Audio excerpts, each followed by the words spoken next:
তাহলে ঈসা আলাইহিস সালাম আসবেন, ইমাম মেহেদী আসবেন, দাজ্জালও আসবে, কিন্তু মির্জা গোলাম আহমদ কাদিয়ানী সে হচ্ছে মিথ্যাবাদী। এটা সুস্পষ্টভাবে প্রমাণিত হাদিস দ্বারা, সুপ্রিয় ভাই বোন। এবং কাদিয়ানীরা এরা মুসলমান না। এজন্য কেউ যদি কাদিয়ানী হয়ে থাকেন, মসজিদের ইমামের কাছে গিয়ে, মাদ্রাসার আলেমের কাছে এসে তওবা করে কালেমায়ে শাহাদাত পাঠ করে মুসলিম হয়ে যান এবং বলেন মির্জা গোলাম আহমদ কাদিয়ানী মিথ্যাবাদী। শাকিল বিন হানিফ সেও হচ্ছে মিথ্যাবাদী, যে নিজেকে ইরানি ইমাম মেহেদী বলে দাবি করেছে। তার কারণ মুহাম্মদ সাল্লাল্লাহু আলাইহি সাল্লাম বলেছেন, ইমাম মেহেদী প্রসঙ্গে অনেক নিদর্শন এবং বর্ণনা বলে দিয়েছেন। আমি শুধু একটি হাদিস আপনাদের সম্মুখে পেশ করব। নবী সাল্লাল্লাহু আলাইহি সাল্লাম বলেছেন, ইমাম মেহেদী আমার বংশের, ফাতেমার বংশের, আমার বংশের ফাতেমার বংশে জন্মগ্রহণ করবে ইমাম মেহেদী। ইমাম মেহেদী তার নাম হবে আমার নামে, তার পিতার নাম হবে আমার পিতার নামে, অর্থাৎ তার নাম হবে মুহাম্মদ, তার পিতার নাম হবে আব্দুল্লাহ। আর ইদানিং কালে বোম্বাইয়ের যে নিজেকে ইমাম মেহেদী দাবি করেছে, তার নাম হচ্ছে শাকিল আর তার পিতার নাম হচ্ছে হানিফ। আসমান জমিন পার্থক্য, আসমান জমিন পার্থক্য, সুপ্রিয় ভাই এবং বোন। সুনানে আবি দাউদ হাদিস নম্বর 4282। এই কয়েকটি বিষয় স্মরণে রাখুন। আমার পরেও যেহেতু অনেক আলোচক আছে, প্রত্যেক বক্তাকে বক্তব্য রাখতে হবে নির্ধারিত সময়ে। সুপ্রিয় ভাই এবং বোন, 1.5 ঘন্টা 2 ঘন্টা বক্তব্য রাখা যায়। জীবনে একদিন 6 ঘন্টা বক্তব্য রেখেছি। তবে সাধারণত আমি রাত্রি 10টার পরে বক্তব্য রাখি না। আমাকে জোহর থেকে জোহরে দিয়ে দেন, জোহর থেকে আসর রাখবো, আসর থেকে মাগরিব রাখবো, মাগরিব থেকে এশা রাখবো, যে কোনো সমস্যা নেই। নবী সাল্লাল্লাহু আলাইহি সাল্লাম সংক্ষিপ্ত বক্তব্য রাখতেন, তবে একদিন সারাদিন বক্তব্য রেখেছেন। একদিন ফজরের নামাজ পড়ে বক্তব্য শুরু করলেন, মেম্বারে উঠলেন, বক্তব্য শুরু করলেন, জোহর হয়ে গেল, জোহরের নামাজ পড়লেন, বক্তব্য শুরু করলেন, আসর হলো, আসর নামাজ পড়লেন, বক্তব্য আবার শুরু করলেন, মাগরিব হয়ে গেল, সূর্য ডুবে গেল। সুপ্রিয় ভাই এবং বোন, কিন্তু সারা রাত ধরে কোনোদিন বক্তব্য রাখেন নাই, সারা রাত ধরে কোনোদিন বক্তব্য রাখেন নাই। রাত হচ্ছে বিশ্রামের জন্য, এজন্য সারা রাত ধরে এই জালসা করা, এগুলো আমাদেরকে বন্ধ করে দিতে হবে। সুপ্রিয় ভাই এবং বোন, এটা শরীয়তের দাবি। আপনাদের বলি, আল্লাহ রাসূল কখনো কখনো সারা রাত জেগেছেন ইবাদতের জন্য, লাইলাতুল কদরে তাহাজ্জুদের নামাজ আদায় করেছেন সারা রাত ধরে। সুপ্রিয় ভাই এবং বোন, কখনো কখনো, সদা সর্বদা না। যখন একজন সাহাবী বললেন, আনাস বিন মালিক রাদিয়াল্লাহু তাআলা আনহু সূত্রে বর্ণিত হাদিস, বিখ্যাত হাদিস, যে আমি সারা রাত ধরে তাহাজ্জুদের নামাজ পড়বো, তখন আল্লাহ রাসূল সাল্লাল্লাহু আলাইহি ওয়াসাল্লাম কি বলেছিলেন? ফামার রাগিবা আন সুন্নতি ফালাইসা মিন্নি। তুমি যদি সারা রাত ধরে তাহাজ্জুদের নামাজ পড়ো, তাহলে তুমি আমার আদর্শভুক্ত হতে পারবে না। সহিহ মুসলিম, সহিহ বুখারী হাদিস, হাদিস নম্বর 5063।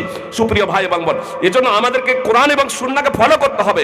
সুপ্রিয় ভাই এবং বোন, আমি আপনাদের সম্মুখে প্রথমে খুতবায়ে মাসরুনার পরে সূরা বাকারা 2 নম্বর সূরার 111 এবং 112 নম্বর আয়াত তেলাওয়াত করেছি। কথা একটু মনোযোগ দিয়ে শুনবেন। আমরা মুসলমান ঘরে জন্মগ্রহণ করেছি। মুসলমান জান্নাতে যাবে না জাহান্নামে যাবে? জান্নাতে যাবে।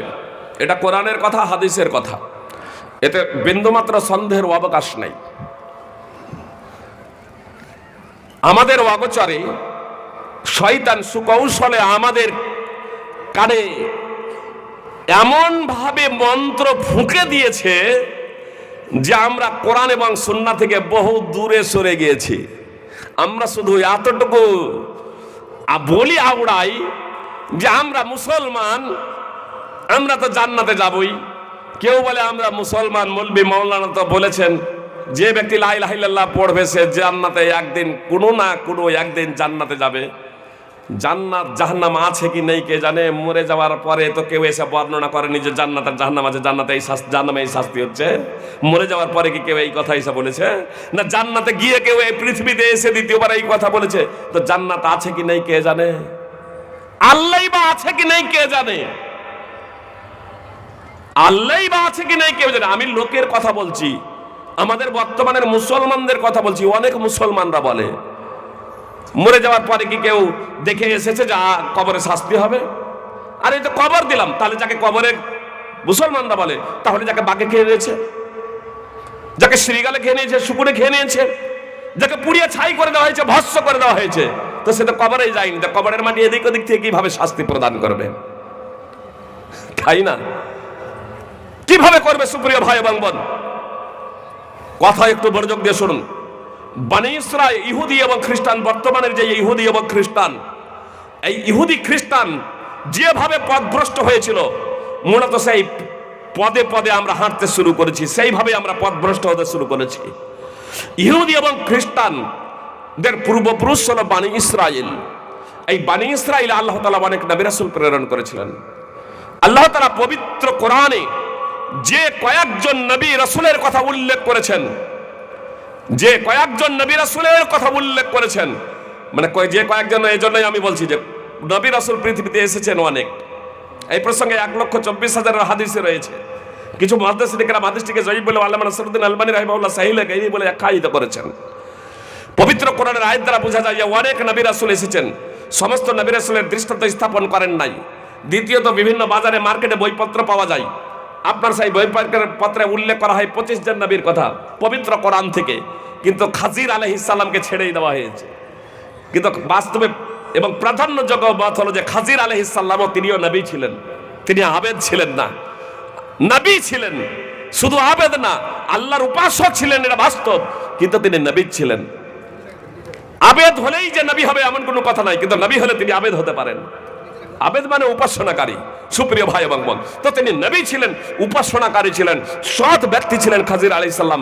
এই দৃষ্টিকোণ থেকে পবিত্র কোরআনে 26 জন নবীর কথা এসেছে, 26 জন নবী রাসূলের কথা এসেছে, কিন্তু অধিকাংশ নবী রাসূলই বানি ইসরাইল আল্লাহ তাআলা প্রেরণ করেছিলেন। পবিত্র কোরআনে যে নবী রাসূলের কথা উল্লেখ করা হয়েছে সেগুলোর অধিকাংশই আপনার বানি ইসরাইলে। তাই ইহুদি এবং খ্রিস্টানদের পূর্বপুরুষ যেহেতু বানি ইসরাইল, এজন্য ইহুদি এবং খ্রিস্টানেরা গর্ব করে বলতো জান্নাতে যেতে হলে ইহুদি অথবা খ্রিস্টান হতে হবে, জান্নাতে যেতে হলে ইহুদি অথবা খ্রিস্টান হতে হবে। তো আল্লাহ তাআলা তাদের এই কথা উল্লেখ করছেন, ওয়াকালু লা ইয়াদখুলাল জান্নাতা ইল্লা মান কানা হুদান আও নাসারা। তারা বলে ইহুদি অথবা খ্রিস্টান ছাড়া কেউ জান্নাতে যাবে না, ইহুদি অথবা খ্রিস্টান ছাড়া কেউ জান্নাতে যাবে না। আল্লাহ তাআলা তাদের দাবিকে খণ্ডন করতে বললেন, তিলকা আমানিয়ুহুম, এটা হচ্ছে তাদের আশা, এটা হচ্ছে তাদের আকাঙ্ক্ষা, এটা হচ্ছে তাদের কল্পনা মাত্র। কুল হাতু বুরহানাকুম ইন কুনতুম সাদিকিন। মুহাম্মদ সাল্লাল্লাহু আলাইহি সাল্লাম আপনি বলে দিন, যদি তোমরা তোমাদের দাবিতে সত্যবাদী হও, হে ইহুদি ও খ্রিস্টান যারা বলছো জান্নাতে কেবল মাত্র ইহুদি অথবা খ্রিস্টান যাবে, ইহুদি অথবা খ্রিস্টান ছাড়া কেউ জান্নাতে যেতে পারে না, তোমরা তোমাদের এই কথার প্রমাণে দলিল পেশ করো।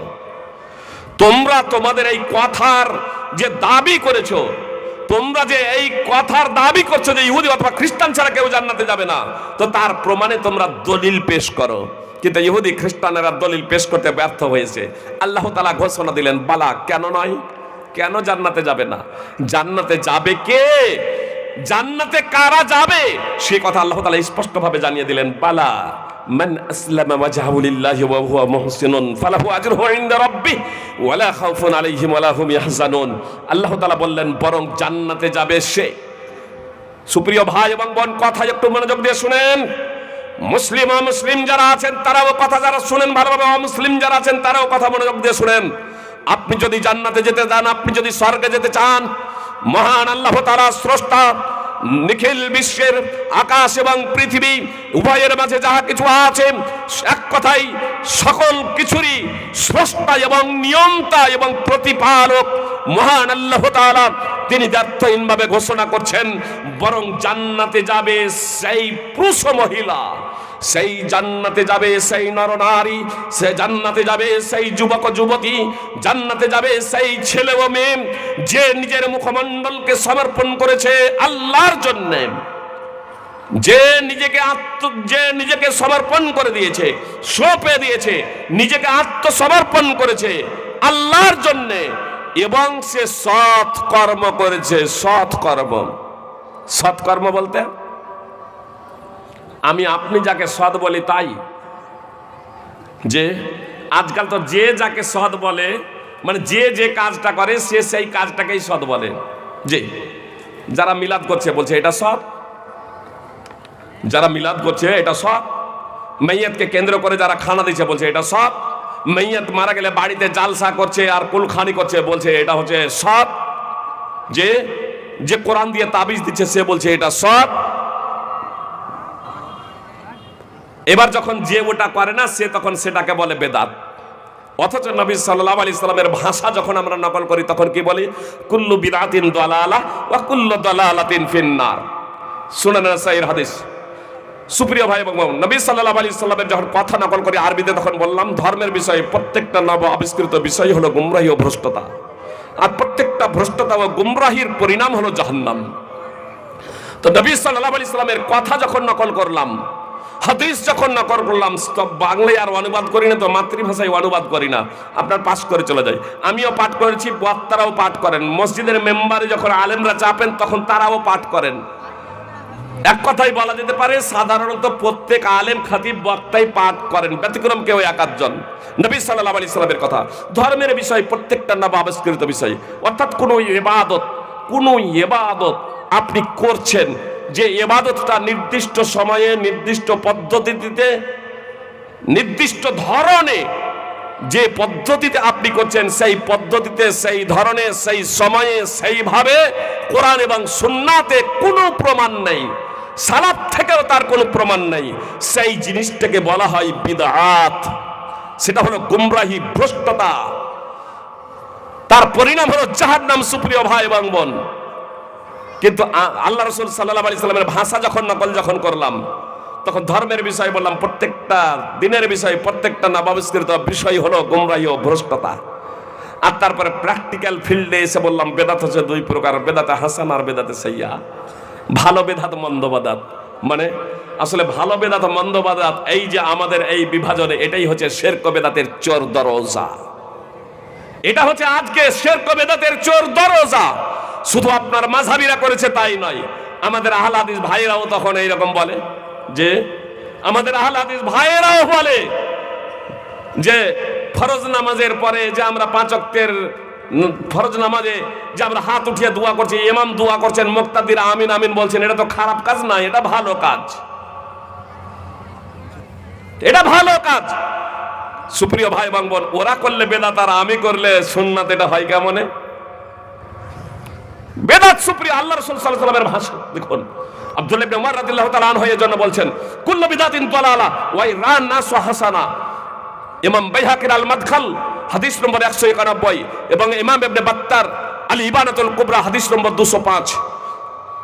ধর্মের বিষয় প্রত্যেকটা নবাবিষ্কৃত বিষয় হলো গুমরাহি, ভ্রষ্টতা, যদিও মানুষ তাকে ভালো মনে করে। তো আল্লাহ তাআলা কি বললেন?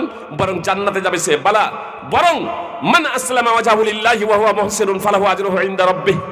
বরং জান্নাতে যাবে সেই পুরুষ মহিলা, সেই যুবক যুবতী, সেই নর নারী, সেই ছেলে মেয়ে, যে নিজেকে সঁপে দিয়েছে, যে নিজেকে সমর্পণ করেছে আল্লাহর জন্য, ওয়া হুয়া মুহসিন, এবং সে হলো মুহসিন অর্থাৎ সৎকর্ম পরায়ণশীল। সে কোরআন এবং সুন্নাহ অনুযায়ী জীবন যাপন করে, সে বিশ্ববিধাতা প্রদত্ত জীবন ব্যবস্থা অনুযায়ী চলে এবং অন্যকে চলার জন্য বলে। আল্লাহ তাআলা বলছেন ফালাহু আজরুহু ইনদা রাব্বি, ফালাহু আজরুহু ইনদা রাব্বি, তার জন্য তার প্রতিপালকের কাছে নেকি সওয়াব পূর্ণ রয়েছে। ওয়ালা খাউফুন আলাইহিম ওয়ালা হুম ইয়াহজানুন, তারা ভয়ভীত হবে না, তারা দুঃখিত হবে না। সূরা বাকারা 2 নম্বর সূরার 111 এবং 112 নম্বর আয়াত। সুপ্রিয় ভাই এবং বোন, এবার আপনাদের বলি, আজকে যে আমরা নিজেদেরকে মুসলমান বলে দাবি করছি, আমরা কি আল্লাহর কাছে নিজেকে সমর্পণ করেছি? কথা মনোযোগ দিয়ে শুনুন। আল্লাহকে নিজের কাছে, নিজেরা আল্লাহর কাছে সমর্পণ করেছি। শুধু সাধারণ মানুষ নয় সুপ্রিয় ভাই এবং বোন, লা ইলাহা ইল্লাল্লাহ কালেমায়ে শাহাদাতের প্রথম অংশ লা ইলাহা ইল্লাল্লাহ। এই লা ইলাহা ইল্লাল্লাহ আমরা বলি, কিন্তু এই লা ইলাহা ইল্লাল্লাহ বুঝি না। লা ইলাহা ইল্লাল্লাহ বুঝি, বলি, কিন্তু তার তাৎপর্য আমরা বুঝি না। সুপ্রিয় ভাই এবং বোন, এইভাবে লা ইলাহা ইল্লাল্লাহ বলে লাভ হবে না। আপনার অজান্তেই আপনি মুশরিক এবং কাফেরে পরিণত হয়ে যাবেন। আপনার মসজিদে হারামে যাবেন, মসজিদে হারামে উমরা বা হজ করার জন্য যাবেন, আল্লাহ যাদের টাকা দিয়েছেন সুপ্রিয় ভাই এবং বোন, মসজিদে হারামে যখন তওয়াফ করবেন, মসজিদ হারাম প্রদক্ষিণ করবেন, তখন দেখবেন যে অনেক ব্যক্তি আছে, পুরুষ এবং মহিলা আছে, মাথায় আবার পাগড়িও বেঁধা আছে, বলছে ইয়া হাসান হোসেন, ইয়া হাসান মাদাদ। শুনেছেন না শুনেননি? শুনেছেন জি। ইয়া হাসান মাদাদ, হে হাসান আপনি সাহায্য করুন। ইয়া শেখ আব্দুল কাদের জিলানী মাদাদ, ইয়া গাউসে আজম মাদাদ, নাউযুবিল্লাহি মিন যালিক। আরে মক্কার তৎকালীন কোরআন যখন অবতীর্ণ হয়, তখন যদি কোনো মুসলমান এই কথা বলতো, তাহলে মুশরিকরাও লজ্জাবোধ করত। মুশরিকরাও লজ্জাবোধ করতো সুপ্রিয় ভাই এবং বোন, যে এই সব কালেমাধারীরা আবার আমাদের থেকে বড় মুশরিক। এরা কালেমা তো পড়ে কিন্তু কালেমার তাৎপর্য বুঝে না সুপ্রিয় ভাই এবং বোন। আজকেও দেখছেন না অনেকেই কালেমা পড়ছে, বলছে কালেমা পড়ছে, তারপরে বলছে ধর্ম যার যার, উৎসব সবার। তারপরে আপনার বিভিন্ন শুধু উৎসবেই না, বিভিন্ন উৎসবেই না, আপনার মূর্তি পূজাতেও অনেকেই স্বতঃস্ফূর্ত ভাবে অংশগ্রহণ করছে, বলছে এটা হলো বিনোদন, এটা হলো মহানুভবতা। নাউজুবিল্লাহি মিন যালিক। তোমার এই মহানুভবতা নিয়ে মক্কার মুশরিকরা মুহাম্মদ সাল্লাল্লাহু আলাইহি সাল্লামের দরবারে উপস্থিত হয়েছিল, তারপরে বলেছিল যে আল্লাহকে মানতে হবে। এই কথা তো সবাই বলে, কিন্তু মুহাম্মদ সাল্লাল্লাহু আলাইহি সাল্লাম আপনি যে বলছেন যে যে সমস্ত দেবী দেবতা আছে এগুলোর উপাসনা করা যাবে না, ঠিক আছে, 1 বছরের জন্য আমরা ছেড়ে দিলাম, 1 বছর আমরা ছেড়ে দিলাম, এই সব দেবী দেবতা কোনো মূর্তি পূজা করব না, কোনো মূর্তির আমরা উপাসনা করব না আপনার কথা অনুযায়ী, কিন্তু পরের বছরে এগুলো করব, আপনি এটাকে মেনে নেন। আল্লাহকে তো সবাই মানি, আপনিও বলেন আল্লাহ, আমরাও বলি আল্লাহ। পবিত্র কোরআন উঠান, সূরা মুমিনুন 23 নম্বর সূরার 83 থেকে 89 নম্বর আয়াত, সূরা আনকাবুত 29 নম্বর সূরার 61 থেকে 63 নম্বর আয়াত। পবিত্র কোরআনে অনেক আয়াত আছে। মুশরিকদেরকে যখন মুহাম্মদ সাল্লাল্লাহু আলাইহি সাল্লামকে জিজ্ঞেস করতে বলছেন, তা মুশরিকদের জিজ্ঞেস করো আকাশমণ্ডল ভূমণ্ডলকে সৃষ্টি করেছে, জীবনদাতাকে, মরণদাতাকে, রিজকদাতাকে, আশ্রয়দাতাকে, সার্বভৌম ক্ষমতার অধিকারীকে। তখন তারা বলে আল্লাহ। সুপ্রিয় ভাই এবং বোন, তাহলে আল্লাহকে তারাও আল্লাহ আল্লাহ বলে, আর আমরাও মুসলমানরাও আল্লাহ আল্লাহ বলে। তারপরেও তারা কেন লা ইলাহা ইল্লাল্লাহ পাঠ করেনি? তারা জানতো যে লা ইলাহা ইল্লাল্লাহর তাৎপর্যটা কি। সুপ্রিয় ভাই এবং বোন, লা ইলাহা ইল্লাল্লাহ বললে নেতৃত্ব চলে যাবে। সুপ্রিয় ভাই এবং বোন, যে লা ইলাহা ইল্লাল্লাহ বললে আপনার সুদ ঘুষ খাওয়া যাবে না, তা থেকে বিরত হতে হবে। লা ইলাহা ইল্লাল্লাহ বললে নারী নির্যাতন করা যাবে না। লা ইলাহা ইল্লাল্লাহ বললে অবৈধভাবে প্রেম করা যাবে না। লা ইলাহা ইল্লাল্লাহ বললে আপনার জনগণের ধন সম্পদ আত্মসাৎ করা যাবে না। লা ইলাহা ইল্লাল্লাহ বললে আপনাকে পবিত্র জীবন যাপন করতে হবে। লা ইলাহা ইল্লাল্লাহ বললে আপনাকে সৎ হতে হবে। লা ইলাহা ইল্লাল্লাহ বললে ছোটদের স্নেহ করতে হবে, বড়দের শ্রদ্ধা করতে হবে।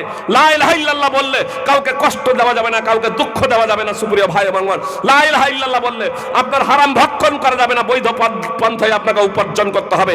এজন্য মক্কার মুশরিকরা এই পার্থিব মোহকে ত্যাগ করতে যারা পারেনি, তারা কালেমায়ে শাহাদাত পাঠ করেনি।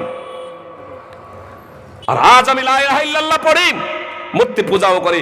মুশরিকরা যখন এই প্রস্তাব দিয়েছিল যে 1 বছরের জন্য মূর্তি পূজা ছেড়ে দেব, পরের বছর আপনি আমাদের এগুলোকে স্বীকৃতি প্রদান দেবেন, মুহাম্মদ সাল্লাল্লাহু আলাইহি সাল্লামের সামনে মক্কার মুশরিকরা যখন এই মহানুভবতার কথা, তাদের দৃষ্টিকোণ থেকে এই মহানুভবতা, আপনার এই কল্পিত মহানুভবতা, সহানুভূতি প্রদর্শনের কথা যেটা আপনি আজকে বলছেন, সেই কথাটা মক্কার মুশরিকরা বলেছিল। আরশে আরোহণ করেছেন, আরশে সমাসীন, আরশে মুস্তাবি মহান আল্লাহ তাআলা। সেই মহান আল্লাহ তাআলা ওহী অবতীর্ণ করে দিলেন, একটা সূরাই অবতীর্ণ করলেন, যার নাম হচ্ছে সূরাতুল কাফিরুন। 109 নম্বর সূরা 1 থেকে 6 নম্বর আয়াত তাফসীর সহ দ্রষ্টব্য। সুপ্রিয় ভাই এবং বোন, যে না, তোমরা যদি ওই বাতিল মাবুদানকে যদি মিথ্যা বলে সাব্যস্ত না করতে পারো, সেগুলোকে যদি বিসর্জন না দিতে পারো, তবে আল্লাহর উপাসনা করার তোমাদের প্রয়োজন নেই। আরে লা ইলাহা ইল্লাল্লাহর তো তাৎপর্যই হলো যে আল্লাহ ছাড়া সত্য কোনো উপাস্য নেই। তো আপনি আবার মূর্তি পূজাও করবেন, কবর পূজাও করবেন। লা ইলাহা ইল্লাল্লাহর তো তাৎপর্যই হলো, এখানে উলুহিয়াত, তাওহীদ উলুহিয়াতের কথা বলা হয়েছে। সুপ্রিয় ভাই এবং বোন, যে ইবাদতের যোগ্য একমাত্র আল্লাহ, আল্লাহ ছাড়া ইবাদতের যোগ্য আর কেউ না। যত প্রকারের ইবাদত আছে সমস্ত ইবাদত হবে একমাত্র আল্লাহর জন্য। তাহলে যে মরে গেছে তার কাছে আপনি কেমনে প্রার্থনা করেন? মুহাম্মদ সাল্লাল্লাহু আলাইহি সাল্লামের নিকটে তার ইন্তেকালের পরে আজকে এই 21 শতাব্দীতে কেউ যদি বলে মুহাম্মদ সাল্লাল্লাহু আলাইহি সাল্লাম মহাবিপদে পড়েছে, আমাকে উদ্ধার করুন, তার মুশরিক হওয়ার জন্য এই কথাটুকুই যথেষ্ট। সে যদি 100 বছর ধরে নামাজ রোজা করে থাকে, এই একটা কথার কারণে তার ঈমান বিনষ্ট হয়ে যাবে, ইসলাম বিনষ্ট হয়ে যাবে, সে মুশরিক হয়ে মারা যাবে। সুপ্রিয় ভাই এবং বোন, লা ইলাহা ইল্লাল্লাহকে আমরা বুঝিনি, বুঝার প্রচেষ্টাও করিনি। মুসলমান ঘরে জন্মগ্রহণ করলেই মুসলমান হয় না। সুপ্রিয় ভাই এবং বোন, যেহেতু টাইম খুব বেশি আর নেই, এজন্য আপনাদের বলি, কথা একটু মনোযোগ দিয়ে শুনুন, যে প্রত্যেকটা শিশু, একবার খুব সাধারণ ভাবে বলি, প্রত্যেকটা শিশু মুসলিম হয়ে জন্মগ্রহণ করে। আবু হুরায়রা রাদিয়াল্লাহু তাআলা আনহু বর্ণনাকারী, নবী সাল্লাল্লাহু আলাইহি ওয়াসাল্লাম বলেছেন, কুল্লু মাউলিদি ইউলাদু আলাল ফিতরাহ ফাআবাহু ইউহাবিদানিহি ওয়া ইউনাসসিরানিহি ওয়া ইউমাজ্জিসানি। প্রত্যেকটা শিশু ফিতরাতের উপরে জন্মগ্রহণ করে, তারপর তার পিতামাতা তাকে ইহুদি বানায় অথবা খ্রিস্টান বানায় অথবা অগ্নি পূজক বানায়। সহিহ বুখারী হাদিস নম্বর 1385। অবশ্য একাধিক জায়গাতে ইমাম বুখারী রাহিমাহুল্লাহ হাদিসটিকে নিয়ে এসেছেন। সহিহ মুসলিম হাদিস নম্বর 2658। সহিহ মুসলিম এবং সুনানে তিরমিজির একটি বর্ণনায় রয়েছে আয়ুশার রেকানিহি, অথবা তার পিতামাতা তাকে মুশরিক বানায়। এক কথায় প্রত্যেকটা শিশু তাওহীদ মান্যকারী হিসেবে জন্মগ্রহণ করে, মুসলিম হিসেবে জন্মগ্রহণ করে, তারপর তার পিতামাতা তাকে অমুসলিম বানিয়ে দেয়। সুতরাং ইয়াজ বিন হিমার আল মুজাশঈ রাদিয়াল্লাহু তাআলা আনহু সূত্রে বর্ণিত, নবী সাল্লাল্লাহু আলাইহি সাল্লাম বলেছেন, আল্লাহ তাআলা বলেন, অর্থাৎ হাদিসে কুদসি, আল্লাহ তাআলা বলেন, ইন্নী খলাকতু ইবাদি হুনাফা কুল্লাহুম, আমি আমার সকল বান্দাকে হানিফ করে, অর্থাৎ আমার একনিষ্ঠ করে তাওহীদকে মান্যকারী হিসেবে আমি সৃষ্টি করেছি। ওয়া ইন্নাহুম আতাতুহুমুশ শায়াতিন ফাজাতালাতুহুম আন দীনিহিম, শয়তানগুলো তাদের কাছে গিয়ে তাদেরকে তাদের ধর্ম থেকে বিচ্যুত করে দিল, তাদের দিন থেকে দূরে সরিয়ে দিল। সহিহ মুসলিম হাদিস নম্বর 2865। এজন্য এই শিশু অবস্থায় যদি কেউ মৃত্যুবরণ করে, সে মুসলিম ঘরে জন্মগ্রহণ করুক আর অমুসলিম ঘরে জন্মগ্রহণ করুক, সে জান্নাতে যাবে। সামরা বিন জুনদাব রাদিয়াল্লাহু তাআলা আনহু সূত্রে বর্ণিত হাদিস 7047, সহিহ বুখারী ফাতুল বারী সহ দ্রষ্টব্য। আল্লাহর নবী সাল্লাল্লাহু আলাইহি সাল্লাম যখন বললেন, আল্লাহর নবী সাল্লাল্লাহু আলাইহি সাল্লামকে যখন তার ওই রাত্রের স্বপ্নের কথা যখন বললেন, দুইজন ফেরেশতা গিয়েছিলেন। হাদিস একদম দীর্ঘায়িত, আর নবীদের স্বপ্ন সত্য, এটাও হচ্ছে ওহী। সুপ্রিয় ভাই এবং বোন, ইব্রাহিম আলাইহিস সালামের চতুর্পার্শ্বে যখন যে ছেলেগুলো বসেছিল কচিকাচারা, তাদের প্রসঙ্গে যখন জিজ্ঞেস করেছিলেন মুহাম্মদ সাল্লাল্লাহু আলাইহি সাল্লাম, জিবরিল এবং মিকাইল আলাইহিমাস সালামকে, 1386 নম্বর হাদিসে সহিহ বুখারীর এখানে এই ফেরেশতার নাম রয়েছে। সুপ্রিয় ভাই এবং বোন, দুইজন ফেরেশতাকে যখন জিজ্ঞেস করলেন, সেই দুইজন ফেরেশতা মুহাম্মদ সাল্লাল্লাহু আলাইহি সাল্লামকে বলেছিলেন, এরা হচ্ছে যারা ফিতরাতের উপরে মৃত্যুবরণ করেছে তারা। তো সাহাবায়ে কেরাম জিজ্ঞেস করলেন যে আওলাদুল মুশরিকিন, মানে সাহাবায়ে কেরাম প্রথম পর্যায়ে ফিতরাতের উপরে মৃত্যু বলতে শুধু মুসলিম ছেলেদের ধরেছিলেন। তো জিজ্ঞেস করলেন সাহাবায়ে কেরাম আওলাদুল মুশরিকিন, তো মুহাম্মদ সাল্লাল্লাহু আলাইহি সাল্লাম বলছেন ওয়া আওলাদুল মুশরিকিন, মুশরিকদের সন্তান সন্ততিও। ইব্রাহিম আলাইহিস সালামের চতুর্পার্শ্বে যারা যে বসে আছেন, তারা হচ্ছে সেই সমস্ত কচি কাঁচা ছোট অবস্থায়, কচি অবস্থায় যারা মৃত্যুবরণ করেছে। তো মুসলিম ঘরে জন্ম হোক বা মুসলিম ঘরে জন্ম, কচি অবস্থায় যারা মারা যাবে তারা ইনশাআল্লাহ জান্নাতে যাবে। সুপ্রিয় ভাই ও বোন, এখন আমরা সাবালক সাবালিকা হয়ে গেছি, আমরা এখন সাবালক সাবালিকা হয়ে গেছি, আমরা এখন বড় হয়ে গেছি। আমরা যদি এই কালেমায়ে শাহাদাত বুঝে সেই অনুযায়ী না চলি, তাহলে মুসলমান ঘরে জন্মগ্রহণ করা সত্ত্বেও ওই ইহুদি খ্রিস্টানের মতো হয়ে আমাদেরকে মৃত্যুবরণ করতে হবে। আমরা কোনোদিনই জান্নাতে যেতে পারবো না। সুপ্রিয় ভাই এবং বোন, আমাদের ঈমান এবং ইসলাম বিনষ্ট হয়ে যদি আমরা মৃত্যুবরণ করি, এজন্য আমাদের ঈমানকে জানতে হবে, আমাদের ইসলামকে জানতে হবে। সুপ্রিয় ভাই এবং বোন, কথা টাইম যেহেতু এরকম বেশি নয়, আবার একটা প্রশ্ন এসে আছে বলছেন ভাই সাহেব, তো আমি আর শুধু কয়েক মিনিট আপনাদের কাছে কথা নিয়ে নিচ্ছি, তারপর আমি প্রশ্নে যাব। সুপ্রিয় ভাই এবং বোন, কথায় একটু মনোযোগ দিয়ে শুনবেন, কথায় একটু মনোযোগ দিয়ে শুনবেন। যদি জান্নাতে যেতে চান সুপ্রিয় ভাই এবং বোন, স্কুল কলেজ ইউনিভার্সিটিতে ইসলামটা জানতে পারবেন তো? কি বলছেন? পারবেন না? স্কুল কলেজ ইউনিভার্সিটিতে অধ্যয়ন করে পড়ে আপনি জানতে পারবেন না। খুব ভালোভাবে জেনে রাখুন, আপনি যতই ডিগ্রি অর্জন করুন না কেন, যতই দুনিয়াবি ডিগ্রি অর্জন করুন না কেন, আপনি পশু হিসাবে তৈরি হবেন, মানুষ হতে পারবেন না প্রকৃত। ইদানিংকালে একজন সরকারি চাকরিজীবী, যে মুসলমান সরকারি চাকরিজীবী, তার বাপকে ভাত দেয় না, তার মাকে ভাত দেয় না, শেষ পর্যন্ত হাইকোর্টের উকিল সে কোরআনের আয়াত তেলাওয়াত করে তাকে শোনাচ্ছে যে এটা আল্লাহর নির্দেশ, মা বাপকে ভাত দিতে হবে। তো এটা যে তার শুধু ছেলের দোষ, তাই দোষটা তো আগে তার মা বাপেরই। ব্যতিক্রম আছেন কিছু মা বাপ, যে ছেলে বদমাশ হয়ে যাচ্ছে, তার মা বাপ যদি ইসলামের বুনিয়াদী শিক্ষাটা দিত। আপনি স্কুল কলেজ ইউনিভার্সিটিতে পড়ান, আপনার ছেলেকে আপনি ডাক্তার করুন, প্রধানমন্ত্রী বানান, রাষ্ট্রপতি বানান, বিচারক বানান, ব্যারিস্টার করুন, সুপ্রতিষ্ঠিত ব্যবসায়ী করুন, কিন্তু তাকে প্রথমত ইসলামের মৌলিক জ্ঞানটা শিক্ষা দিন। সুপ্রিয় ভাই এবং বোন, আমি বলছি না আপনার ছেলে মেয়েকে প্রত্যেকেই কোরআনের হাফেজ এবং মুহাদ্দিস বানাতে হবে। আপনাকে কোরআন এবং সুন্নাহর মৌলিক জ্ঞানটুকু আপনাদের দিতেই হবে সুপ্রিয় ভাই এবং বোন। এটা প্রত্যেক মুসলিমকে শিখতে হবে, এটা অপরিহার্য। নবী সাল্লাল্লাহু আলাইহি সাল্লাম ফরজ করে দিয়েছেন, মুহাম্মদ সাল্লাল্লাহু আলাইহি সাল্লাম বলেছেন তালাবুল ইলমি ফারিদাতুন আলা কুল্লি মুসলিম, প্রত্যেক মুসলিমের জন্য জ্ঞান অর্জন করা অপরিহার্য কর্তব্য। এখানে যে জ্ঞান অর্জনের কথা বলা হয়েছে এটা দুনিয়াবি জ্ঞান না, পার্থিব জ্ঞান না। আমি আধুনিক শব্দটা লাগাচ্ছি না এজন্যই যে পবিত্র কোরআন থেকে, ইসলাম থেকে আধুনিকতম আর অন্য কিছু না। 1400 বছর আগে যেমন প্রাসঙ্গিক ছিল, বর্তমানেও প্রাসঙ্গিক, ভবিষ্যতেও প্রাসঙ্গিক। এতে কোনো মিথ্যা নেই, এতে কোনো ভেজাল নেই, এতে কোনো সন্দেহ নেই। বিস্তারিত সময় নেই, নইলে কিছু আমি ওই প্রসঙ্গে আলোচনা করতাম। আমি শুধু আপনাদের এতটুকু বলতে চাই, পার্থিব শিক্ষা বা দুনিয়াবি যে শিক্ষা, এই শিক্ষা আপনি শিখুন, কোনো সমস্যা নাই। তবে তালাবুল ইলমি ফারিদাতুন আলা কুল্লি মুসলিম যে নবী সাল্লাল্লাহু আলাইহি সাল্লাম বললেন, এটা সহিহুল জামি হাদিস নম্বর 3913-14। এই শিক্ষা বলতে এখানে সেই সব শিক্ষা যে শিক্ষাটা প্রত্যেক মুসলিমের দৈনন্দিন জীবনে অপরিহার্য কর্তব্য, এজন্য আমাদের শিখতে হবে। আর এর জন্য এই মাদ্রাসাগুলো রয়েছে, এই মাদ্রাসাগুলোকে আমাদের টিকিয়ে রাখতে হবে, এই মাদ্রাসাগুলোকে আমাদের বাঁচিয়ে রাখতে হবে। সুপ্রিয় ভাই এবং বোন, এই মাদ্রাসা আমাদের টাকা। মাঝে মাঝে এক শ্রেণীর মানুষ আছে আপনার বিভেদ সৃষ্টি করার লক্ষ্য এবং উদ্দেশ্যে, এবং মুসলিমদেরকে বঞ্চিত করার লক্ষ্য এবং উদ্দেশ্যে ধর্মীয় শিক্ষাকেও বন্ধ করার জন্য তারা পায়তারা করছে। কিছুদিন আগে ঘোষণা দিয়েছিল মাদ্রাসা যত আছে বন্ধ করে দিতে হবে। মাশাআল্লাহ, সুপ্রিম কোর্ট সিদ্ধান্ত দিয়েছে, ফাইসালা শুনিয়ে দিয়েছে, না ধর্মীয় কোনো প্রতিষ্ঠান বন্ধ করা যাবে না। যদি হিন্দুদের ধর্মীয় প্রতিষ্ঠান যদি থাকে, তাহলে মুসলমানের ধর্মীয় প্রতিষ্ঠান থাকবে। সুপ্রিয় ভাই এবং বোন, আপনাদের বলি, কিন্তু এই মাদ্রাসাতে কিন্তু আপনার সরকার টাকা দেন না, সরকার আপনার সহযোগিতা করেন না। সুপ্রিয় ভাই এবং বোন, এগুলো আপনাদের দানেই চলে, আপনাদের সহযোগিতাই চলে। সুপ্রিয় ভাই এবং বোন, আমি কথা এ প্রসঙ্গে বেশি বলবো না, মাত্র কয়েকটা মিনিট আপনারা মনোযোগ দিয়ে শুনবেন। আপনারা শুনেছেন কোরআন এবং হাদিসে অনেক দলিল আছে, আমি বলছি না, আমার পরবর্তী আলোচকরা আসবেন তারা বলবেন। আমি শুধু একটা কথা বলে দিই, নবী সাল্লাল্লাহু আলাইহি সাল্লাম বলেছেন, মা নাকাসাত সাদাকাতুম মিন মাল, দান করলে সম্পদ কমে না। এখন আপনি বলবেন, ফাইজি সাহেব কি বলছেন, পকেটে 10,000 ছিল, 5,000 দিয়েছি, তার 5,000 আছে, 5,000 কমেছে না কমে নেই? কি বলছেন? দান করলে সম্পদ কমে না, সহিহ মুসলিমের হাদিস। সুপ্রিয় ভাই এবং বোন, এটাই চূড়ান্ত বাস্তব। তাহলে কিভাবে সম্পদ বৃদ্ধি হয় আপনি বুঝতে পারবেন না। সুপ্রিয় ভাই এবং বোন, কিভাবে আপনার সম্পদ, আপনার হয়তো অসুখ হতে যাচ্ছিল। ইদানিং একটা কথা বলি, নয়ডা, গ্রেট নয়ডাতে আপনার একদম কারেন্ট ঘটনা, আনন্দবাজার পত্রিকা আজকে দেখবেন।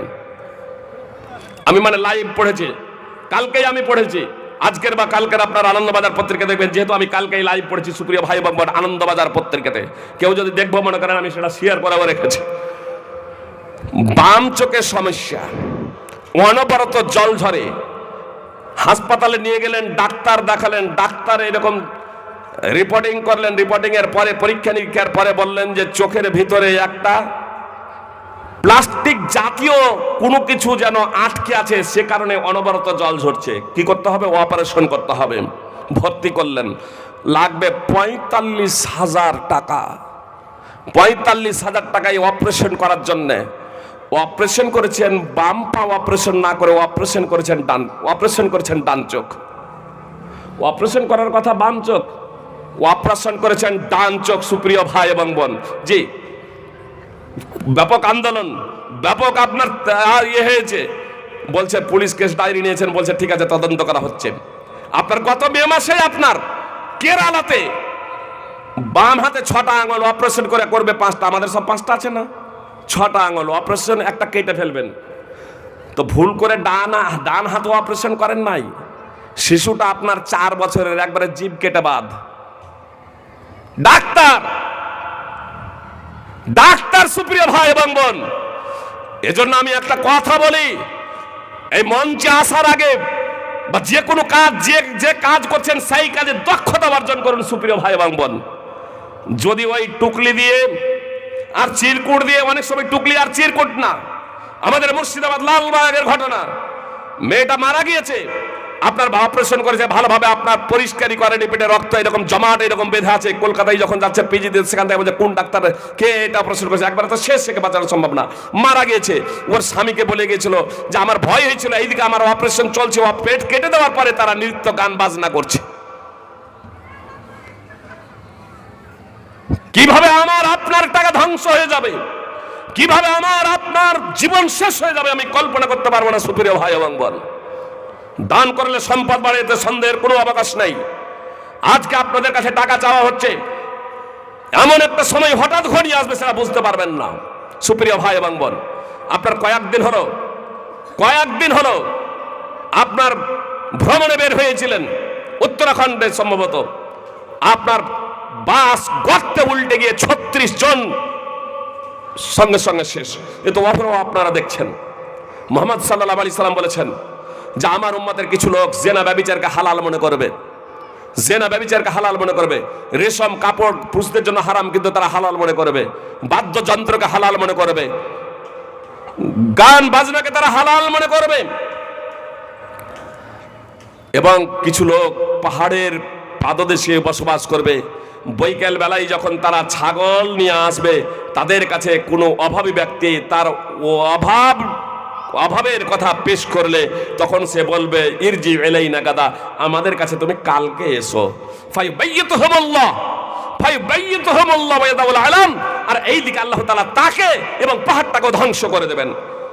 পাপুয়া নিউগিনির আনন্দবাজার পত্রিকা, আজকাল পত্রিকা, আল জাজিরা পত্রিকা, বিভিন্ন পত্রিকা আপনারা উঠিয়ে দেখবেন, 23 মে দিন গিয়ে ভোর 3টায় যখন মানুষ বিভোর ঘুমিয়ে আছে, একেবারে পাহাড়ের পাদদেশে, পাহাড়ি এলাকা, পুরো একটা গ্রাম মাটির তলে চলে গিয়েছে। মুহাম্মদ সাল্লাল্লাহু আলাইহি সাল্লাম ভবিষ্যদ্বাণী করেছেন, মানুষ যখন পাপাচারে লিপ্ত হয়ে যাবে আল্লাহ তাআলা তখন ধসিয়ে দেবেন। সহিহ বুখারী হাদিস নম্বর 5590। আপনার সাইদুর রহমান আস-সালাফি হাফিজাহুল্লাহ এখানে আছেন, তাকে বলছিলাম একটা কথা যে শেখ, এক ভাই শ্রীমন্তপুর আপনার মাদ্রাসায় জালসায় আমি যাচ্ছিলাম, দিয়ে যে ভাই নিয়ে যাচ্ছিলেন ইটাহার থেকে, তিনি আমাদেরকে দেখেছিলেন যে এখানে এই যে চাটাইয়ের বাড়িগুলো দেখছেন, টিনের বাড়ি দেখছেন, টালির বাড়ি দেখছেন, এই যে এই পুকুরের এই কর্নারটা দেখছেন, এখানে দুটো পাকা বড় বাড়ি ছিল। সেই বড় বাড়ি দুটো আপনার ধসে গিয়ে কত যে নিচে গিয়েছে, ডুবারু এসে তার সন্ধান পাই নাই। পুকুরে গিয়েছে, কত দূরে থাকবে, কত দূরে যাবে। তা আমি বললাম যে এই কথাটা যে শুনেছিলাম তো এটা বাস্তব, উনি এখন মসজিদে বিশ্রাম করছেন। তো আমি বলছি যে সেই কথা শুনেছিলাম এটা বাস্তব, বলছে হ্যাঁ এটা বাস্তব। আমরা যে এখানে বসে আছি যে কোনো মুহূর্তে মৃত্যু হয়ে যেতে পারে। এজন্য সুপ্রিয় ভাই এবং বোন, আমি আপনাদের বলতে চাই, যারা এখানে বসেছেন, যারা এখানে এসেছেন, আসছেন, মাদ্রাসাকে ভালোবাসুন, আলেম ওলামাকে ভালোবাসুন। সুপ্রিয় ভাই এবং বোন, একটা আলেমের কারণে 10টা আলেমকে কখনো খারাপ বলবেন না। একটা আলেম অপরাধ করতে পারে, সব আলেমই 100% ভালো হয়ে যাবে এমনটি না। আপনার আলেমরাও মানুষের ভুল হওয়াটা স্বাভাবিক। এই জন্য ভুল হলে কোনো আলেমের তাকে ধরিয়ে দিন, তার সংস্কার সংশোধন করে দিন। আর একজনের ভুলের কারণে 10 জন আলেমকে আপনি গালি দেবেন না। তাদের সংস্পর্শে আসুন, তাদের কাছ থেকে ইসলামটাকে জানুন, তাদের কাছ থেকে ইসলামটাকে বুঝুন। যতদিন তারা আছে ততদিন এই ইসলাম সঠিকভাবে থাকবে, আর যেদিন তারা থাকবে না, এই ইসলাম পৃথিবী থেকে বিলুপ্ত হতে শুরু করবে। সুপ্রিয় ভাই এবং বোন, এই জন্য আপনাদের কাছে আমার বিনীত অনুরোধ, যারা এখানে বসে আছেন, টাইম যেহেতু শেষ হয়ে গেছে, প্রশ্ন দেন, আর এরই মাঝে বলবো, আমি অবশ্যই এলাকা সম্পর্কে অবগত নই। কতক জায়গা দেয় 1 লাখ টাকাও দেয়, 50,000 টাকাও দেয়, 10,000 20,000, এগুলো তো কমন বিষয়। সুপ্রিয় ভাই এবং আমার অবস্থা এসব সম্পর্কে অবগত নয় আমি সার্বিকভাবে। 10,000 টাকা দেবেন, এই ধরনের ব্যক্তি এখানে আছেন? যে 10,000 টাকা খুব বেশি নয়, 2-4 মিনিট আমি শুধু, আপনারা 10,000-এর জন্য দাঁড়ান। টাকা বের কত ভয় লাগছে না? দান করলে সম্পদ কমে না, এটাই চূড়ান্ত বাস্তব। সুপ্রিয় ভাই এবং বোন, এটা আপনার জন্য জমা থাকবে। আপনি নিয়ত করুন আপনার আব্বা আম্মার জন্য। ও আব্দুল আলিম, তাকে কত? এটা 10। আল্লাহুম্মা সাল্লি আলা আলে, কি নাম বললেন? আল্লাহুম্মা আব্দুল আলিম, আল্লাহুম্মা সাল্লি আলা আলে, নাম যখন হচ্ছে আব্দুল আলিম, তো আল্লাহুম্মা সাল্লি আলা আলে আব্দুল আলিম।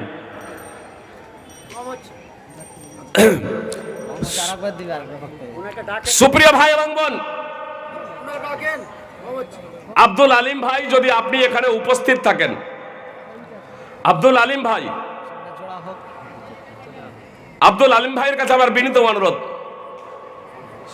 সবাই বলছেন যে কম হয়েছে, কম আর বেশি হোক সেটা আপনি স্পষ্টভাবে বলুন যে আপনার এই যথেষ্ট। আর যদি আপনার সামর্থ্য থেকে থাকে, আমি বলবো যে আপনার আব্বা আম্মা বেঁচে থাকলেও দান করেন, মারা গেলেও দান করেন। আমরা যারা দান করবো আব্বা আম্মার নামেই, স্পষ্ট হাদিস আছে, আব্বা আম্মার নামে যদি দান করি তাহলে আমি দান করলে যে নেকি পেতাম, আব্বা আব্বার নামে দান করলো আমি সেই নেকিটাই পাবো, আবার আব্বা আম্মাও পাবে, তাহলে আমার নিজের নামে দান করবো কেন? এই জন্য আমি যখন দান করি, যত যা কিছু দান করি আব্বা আব্বার নামেই আমি দান করি। এজন্য আপনাদেরকে বলবো, আব্বা আম্মা যদি মুসলিম যদি হয়, কোনো অমুসলিম যদি ইসলাম কবুল করে থাকেন, তখন আব্বা আম্মার নামে দান করবেন না, বুঝতে পেরেছেন? যদি মারা যায়, মুশরিকদের জন্য দান করলে, কাফেরদের জন্য দান করলে কোনো লাভ হবে না, বুঝতে পেরেছেন? এজন্য যদি মুসলমান, যাদের আব্বা আম্মা যারা মুসলমান, তারা বলুন। সুপ্রিয় ভাই এবং আমি টাইম নিচ্ছি না, 10, 5, 2, 1500, 1000, অবশ্য 500 বলে আমার পরবর্তী আসবে করবেন। যারা 1000, 2000, 5000, 10,000 দেবেন, আমি তাড়াতাড়ি বলছি, একটু আপনারা এগিয়ে আসুন, এগিয়ে আসুন। আর শুনুন, জানাজার নামাজে দোয়া ও সূরা ভুল হলে কি নামাজ হবে? সুপ্রিয় ভাই এবং বোন, ভুল যদি হয় তার জন্য পিছনে মুক্তাদি আছে। প্রথম নম্বর কথা হলো, ভুল যদি হয় অনিচ্ছাকৃতভাবে, তাহলে ইনশাআল্লাহ সেটা ক্ষমাযোগ্য, কোনো সমস্যা নেই। তবে সূরা ফাতিহা জানাজার নামাজে এটা হলো রুকন। আপনার যদি ভুল হয়, আপনি জানতে পারছেন, তাহলে আবার আপনি পুনরায় যেখানে ভুল হচ্ছে সেখান থেকে আবার শুরু করুন। আপনি সূরা ফাতিহা পড়ে নিয়েছেন, শেষ হয়ে গেছে, তারপরে মনে হচ্ছে যে আপনি আয়াত ছেড়ে দিয়েছেন সূরা ফাতিহায়, তাহলে আবার পুনরায় পড়ুন। আর যদি সূরা ইখলাস বা অন্য সূরা পড়তে গিয়ে, সূরা ফাতিহার পরে অন্য সূরা পড়তে গিয়ে যদি ভুল যদি হয়, তাহলে কোনো সমস্যা নেই। তার কারণ সূরা ফাতিহা পড়া হলো অপরিহার্য, তারপরে যে যা পড়বেন সেটা হলো মুস্তাহাব। এবার দুয়ার ক্ষেত্রে ভুল হলে সেটা আবার করবেন। ওয়ালাইকুম আসসালাম রাহমাতুল্লাহ। আব্দুল আলী, মাশাআল্লাহ, আলহামদুলিল্লাহ। আমি সন্তুষ্ট এই দৃষ্টিকোণ থেকে যে আপনার মুখে সুন্নাতি দাঁড়িয়ে, আলহামদুলিল্লাহ, খুব ভালো ছিলাম, রতুয়ার আর কি, ওই রতুয়ার, প্রোগ্রাম ছিলেন, মাশাআল্লাহ মাশাআল্লাহ। তো ভাইজান, আপনি কষ্ট করে কিন্তু নিজের উপরে চাপিয়ে নেবেন না, আমি বলবো বলে কষ্ট করে চাপিয়ে নেবেন না। নুরুল, আল্লাহুম্মা সাল্লি আলা আলি নুরুল। আমি কষ্ট করে চাপিয়ে নিতে বলবো না। আমার ভাইয়েরা কিছু কিছু বলছেন আপনার সম্পর্কে, যারা অবগত যে আপনি এর থেকেও বেশি দিতে পারবেন। তো মানুষের বিভিন্ন পরিস্থিতি যায়, আল্লাহ তাআলা আপনার ধন সম্পদকে আরো বৃদ্ধি করে দিন, আপনাকে বৈধ পন্থায় উপার্জন করার আরো তৌফিক দান করেন, যাতে বেশি করে আরো দান করতে পারেন। জি, স্বতঃস্ফূর্ত ভাবে ভাই যেটা বললেন সেটাই গ্রহণ করে নিলাম। আমি অবশ্য ধারণা নয়, অন্য কেউ চাইলে সেটা তখন করবেন। ভাই এক্সট্রা আপনাদের কথা অনুযায়ী আরো 2000 টাকা দান করেছেন, আলহামদুলিল্লাহ, আল্লাহ তাআলা তা কবুল করুন। আল্লাহ তাআলা তাকে ঈমানের উপরে অটল রাখুন, তার পরিবারের শান্তি অবতীর্ণ করুন, বরকত অবতীর্ণ করুন তার ব্যবসা বাণিজ্যে। সুপ্রিয় ভাই এবং বোন, বক্তা দিয়েছেন তো? জি, বক্তা চলেছে, আমি শেষ করে দিচ্ছি। যারা দেবেন তা তাড়াতাড়ি আসেন। কবরে মৃত ব্যক্তিকে রাখার সঠিক পদ্ধতি কি? সুপ্রিয় ভাই এবং বোন, আমাদের দেশে সাধারণত শুধু চিৎ করে রেখে দেওয়া হয়, তারপরে মুখটাকে কেবলামুখী করে দেওয়া হয়। কেবলামুখী করার কথা বলা হয়েছে, বুঝতে পেরেছেন? নামাজে কোন দিকে মুখ করতে হবে? কেবলা। আপনাদের একদম প্র্যাকটিক্যালে দেখিয়ে দিচ্ছি, বুঝতে পেরেছেন? এইভাবে যদি নামাজ পড়তে শুরু করে দিই, কেবলামুখী করে নামাজ হবে তো? এইভাবে, এটা হচ্ছে কেবলা তো, এইভাবে শুধু কেবলা কেলাম যে নামাজ পড়তে শুরু করেছি, নামাজ হবে?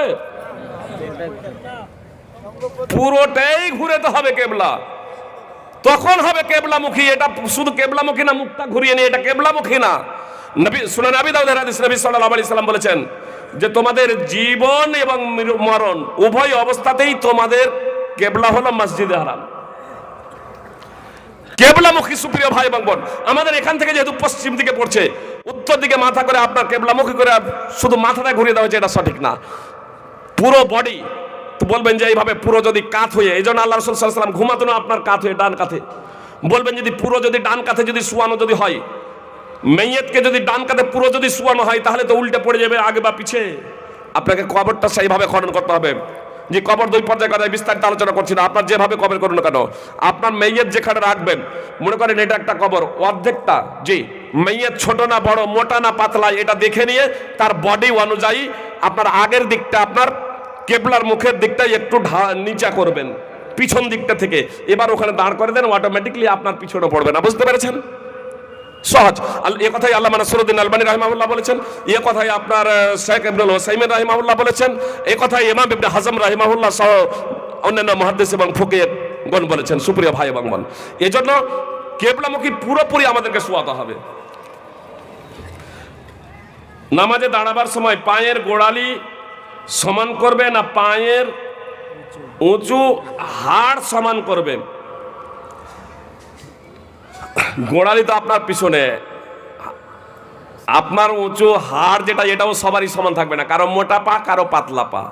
আসলে এই রোলারটা মানে ওই হাড়, পায়ের যেটা উঁচু গোড়ালির যেটা এই হাড় মিডলে, এই রোলারটা প্রত্যেকের সামনে থাকবে, একে অপরের সামনে থাকবে এবং মিলিত থাকবে। বুঝতে পেরেছেন? দাঁড়ানোর সময় যদি কুড়া আঙুল যদি মিলান তাহলে লাইন আগা পিছিয়ে হবে, পা ছোট বড় আছে, আর পিছনেও যদি মিলাতে যান তবুও কিন্তু আগে পিছিয়ে হবে। আর এই রোলার প্রত্যেকের যদি রোলারের সামনে রোলার মানে এই নলা, পায়ের নলার সামনে যদি প্রত্যেকে এই নলা রাখেন, তারপরে কদমের সাথে কদম মিলান, কদমের সাথে কদম মিলানোর কথা এসেছে, গাড়ির সাথে গাড়, তাহলে প্রত্যেকের বেলে যাবে। বুঝতে পেরেছেন? পা ছোট বড় যাই হোক না কেন ইনশাল্লাহ তাহলে হবে। আর এটাই হচ্ছে নিয়ম।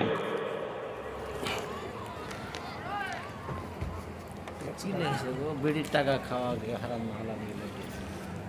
সুপ্রিয় ভাই এবং বোন, বিড়ির পাশে মহিলারা এক গ্রাম থেকে অন্য গ্রামে পর্দা ছাড়া এবং অন্য পুরুষের সাথে যেতে পারে কি? এক তো পর্দা ছাড়া, পর্দা করাটা হচ্ছে অপরিহার্য। বুঝতে পেরেছেন? দ্বিতীয়ত পর্দা ছাড়া, এক তো পর্দা না করার পাপ, আর দ্বিতীয়ত মেহরেম ছাড়া সফর করার দ্বিতীয় পাপ, সেটা বৈধ না। মেয়েরা এক গ্রাম থেকে অন্য গ্রামে যেতে পারে পর্দার সহিত, যদি নিকটবর্তী হয় সেটা পর্দার সহিত সেটা যেতে পারে। আর সফর এই ধরনের দূরত্ব হলে মেহরেম ছাড়া সফর করতে পারে না। বিড়ির উপার্জন করা টাকা খাওয়া হালাল না হারাম? যে জিনিসটা হারাম তার থেকে উপার্জিত অর্থ হারাম। বুঝতে পেরেছেন? তার উপার্জিত অর্থ হারাম। এখন আমাদের তো ইমানের সজীবতা নেই, তাহলে কেমনে আমরা ওই বিড়ি ছাড়তে পারবো? বলেন, কেমন বিড়ি ছাড়তে পারবো? তাহলে খাবো কি? এই যে ইমানি দুর্বলতা, মাতৃ জঠরে যেদিন ছিলেন সেদিনই আপনার কিন্তু রিস্ক লেখা হয়ে গেছে। ধৈর্য ধরবেন বৈধ পদ্ধতিতে আসবে, অধৈর্য ধরবেন অবৈধ পদ্ধতিতে আসবে। মাতৃ জঠরে যতটা রিস্ক লেখা হয়েছে ততটাই খাবেন। একটা দানা থাকতে 1 সেকেন্ড আয়ু থাকতে কেউ মারা যাবেন না ইনশাআল্লাহ। অতএব ধৈর্য ধরুন, বৈধ পদ্ধতিতে উপার্জন করুন। আল্লাহ তাআলা আমাদের প্রত্যেকের পবিত্র কোরআন ও সুন্নাহ অনুযায়ী জীবনযাপন করার তৌফিক দান করেন। আমিন। আসসালামু আলাইকুম ওয়া রাহমাতুল্লাহি ওয়া বারাকাতুহু।